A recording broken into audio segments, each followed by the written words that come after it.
Kasih karunia dan damai sejahtera dari Tuhan Allah Bapa kita dan dari anaknya Tuhan Yesus Kristus menyertai kamu sampai selamanya. Amin. Selamat pagi saudaraku, selamat memuliakan Tuhan dengan semua aktivitas kita yang baik. Biarlah kita dipandu firman Tuhan melakukannya, yaitu dari firman Tuhan. Yehezkel 39 ayat 29, demikianlah firman-Nya. Aku tidak lagi menyembunyikan wajahku terhadap mereka. Kalau aku mencurahkan rohku ke atas kaum Israel, demikianlah firman Allah. Saudaraku yang terkasih, umat pilihan Tuhan, dan semua orang yang percaya, dipanggil Tuhan di dunia ini, selalu diperhadapkan dengan peperangan rohani. Peperangan yang dilakukan oleh umat Tuhan, sesungguhnya adalah perang suci, yaitu kuasa terang melawan kuasa kegelapan. Perang antara kebenaran melawan kesesatan dan dosa. Perang antara Tuhan dan tipu daya daripada iblis. Dalam perang suci tersebut, umat Tuhan lebih sedikit dari musuh-musuhnya, dan persenjataan musuh lebih banyak. Singkatnya, musuh daripada umat Tuhan sepertinya kelihatan lebih mendominasi.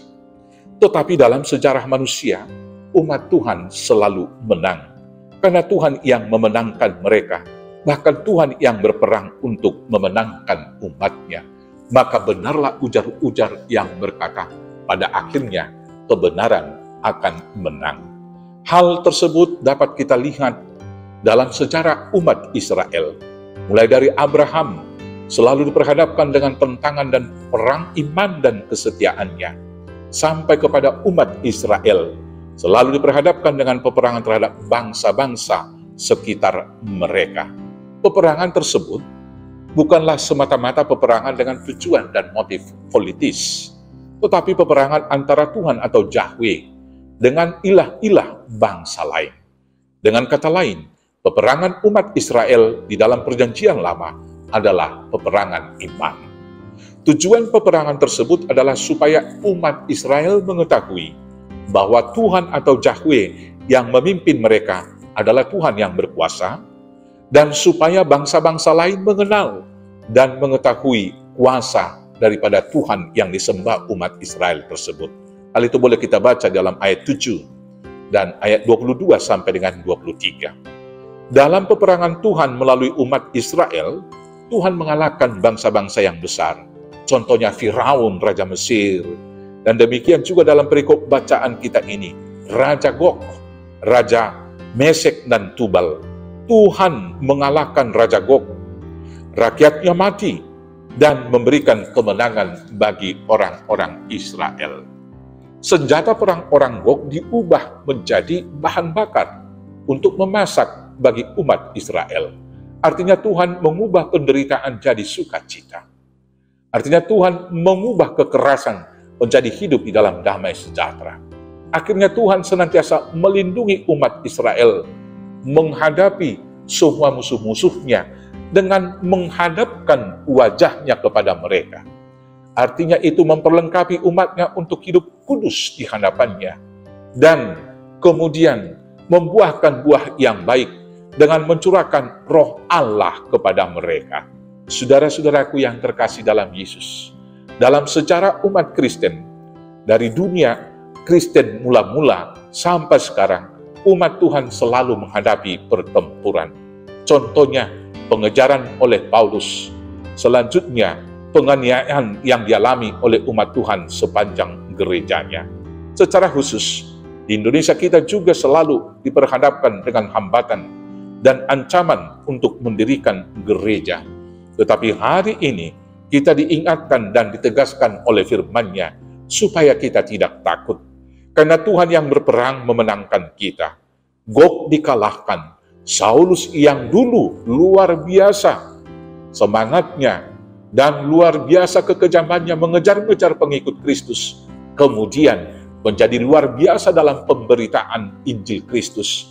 Bahkan dia sampai mati tetap setia, dan dia rela untuk mati untuk mengabarkan kabar Injil daripada Yesus Kristus.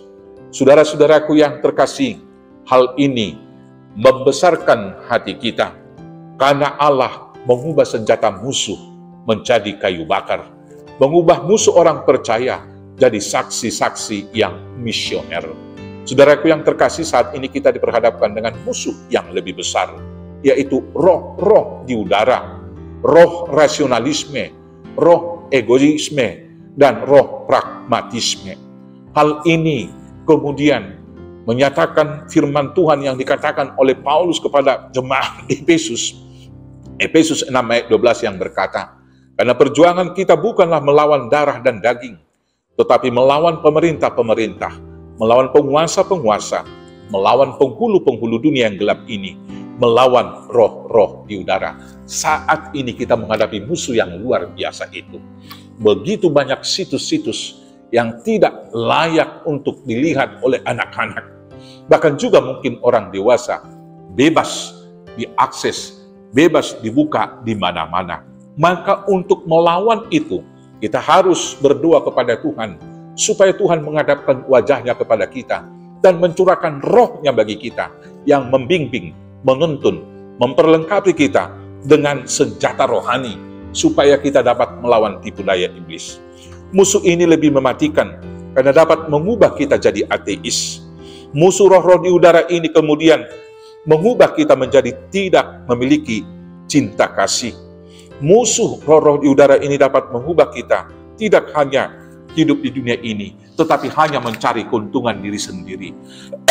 Karena itu, marilah kita memakai senjata rohani dengan berdoa, memohon supaya Allah senantiasa memberkati kita dengan menghadapkan wajahnya kepada kita dan mencurahkan rohnya. Selamat memenangkan peperangan iman kita. Tuhan memberkati engkau dan Tuhan melindungi engkau. Tuhan menyinari engkau dengan wajahnya dan memberikan engkau kasih karunia. Tuhan menghadapkan wajahnya kepadamu dan memberikan engkau damai sejahtera. Selamat memenangkan peperangan iman. Tuhan Yesus memberkati. Amin. Kita bersatu dalam doa. Terima kasih Bapa yang baik atas jaminan sukacita dari Tuhan. Karena Bapa menghadapkan wajah kepada kami dan mencurahkan Roh Kudus memperlengkapi kami, melawan musuh terbesar kami, yaitu tipu daya iblis dan roh-roh di udara. Maka menangkan kami dalam peperangan ini hanya dengan pertolongan Yesus Kristus, Tuhan Juru Selamat kami yang hidup. Amin. Selamat bersaksi, Tuhan Yesus memberkati. Horas, horas, horas.